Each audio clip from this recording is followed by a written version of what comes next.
อากูมาวัดสว่างใช่ป่ะวัดสว่างสวยเลยวัดสว่างอากูเห็นช้างเลยช้างใหญ่ๆเลยช้างอยู่ไหนเชียร์บ้าดูหน่อยใช่อากูเข้าใกล้ๆไงเข้าใกล้ๆกับช้างเล็กๆเลย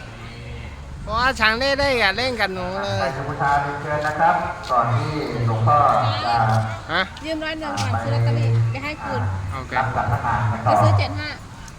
ไปบูชาเชิญนะครับบอกเขาสแกนเงินสดไม่น่าเยอะบอกเขาสแกนโอเคอากูสนุกไหมคนนี้มาถึงก็มาถึงก็ซื้อลอตเตอรี่75เหรอเดี๋ยวดูนะ75หรือเปล่า